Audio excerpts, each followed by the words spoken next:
Trapped Games, Breath of Fire 3, originally released for the PlayStation 1, later getting a widescreen version for the PSP. Briefly, you were able to play the PSP version on the PlayStation Vita through the PSN store.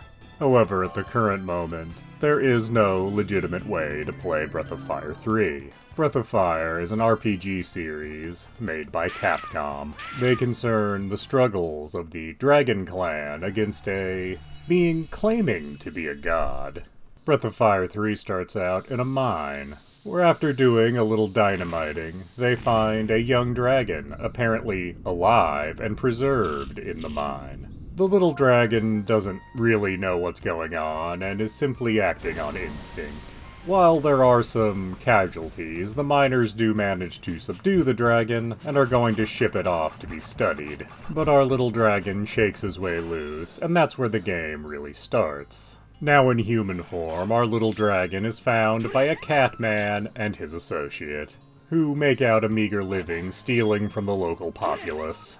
And from this humble beginning, a grand adventure will start. And by the end of the adventure, we'll have the love of a princess with wings, meet a disciple of the godlike being that so hates dragons, that has begun to question the teachings of its seeming deity. We will both see and befriend man-made horrors of technology, wipe out a crime syndicate, discover the source of the world's technology, and ultimately confront that godlike being, and dozens of other things along the way. Throughout the game, we'll see our little dragon, named Ryu, grow and change. For example, when you start and you're in combat, he just flails his sword around, not really knowing what to do. Then at a certain point, he starts slashing in a more refined fashion, having refined his technique somewhat, and still later we'll see him go from a boy into a man. Not that he ever really had a chance at a childhood, based on the events of this game. In keeping with the theme of growing, the game has a mechanic where you can actually study under various masters throughout the world.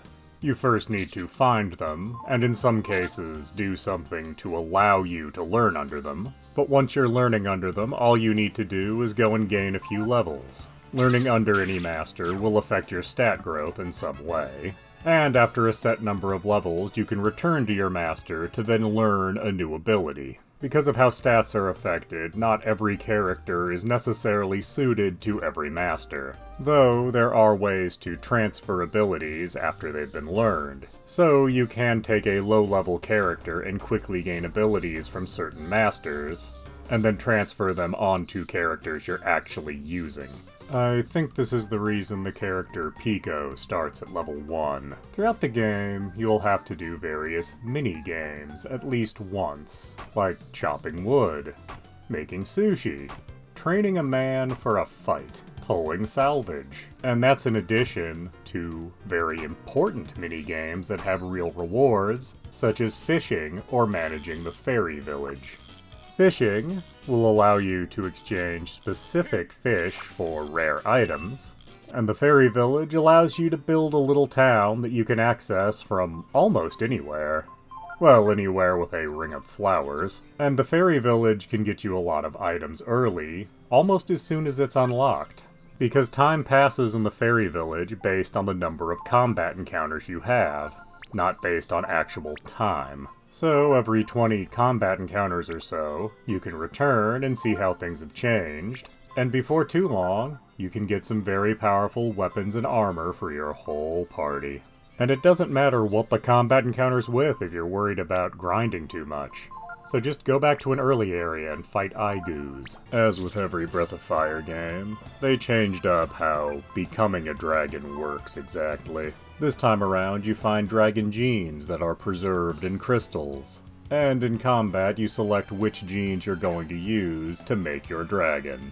Depending what you choose exactly determines how long you'll stay as a dragon. There is a certain level of guesswork involved as to what's going to be most effective in a given encounter. It's quite odd that this game has become unplayable, as Breath of Fire 1 and 2 have been playable on various Nintendo systems, all the way up to today on Switch Online. And the first 3 Breath of Fire games actually form something of a rough trilogy, as all three are concerned with the so-called goddess Maria and her attempts to destroy the Dragon Clan and control humanity as a whole. Though, due to some translation issues, the name used for this supposed goddess are different in all three games, at least when playing in English. With the first game having the dark and light halves of the Dragon Clans fight each other, the second game where she's in recovery from the events of the first game, and you literally fight her trauma from that personified.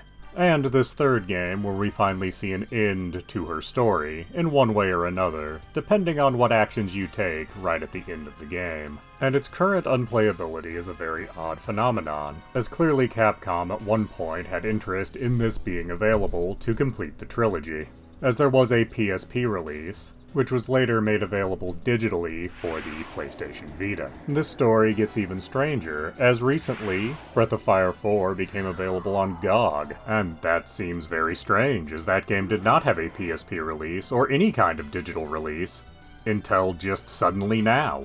In an ideal world, I'd like to see a compilation release for Breath of Fire, including all the games, and hopefully some reworking of the translations. Capcom is clearly not opposed to compilation releases, looking at what they've done with Mega Man in recent years. And failing that, if we could just see Breath of Fire 3 have a GOG release, or better yet, a Steam release, at least you could finally play that initial trilogy. But for now, Breath of Fire 3 is a sadly trapped game. Please do subscribe, comment, like, and tell your friends.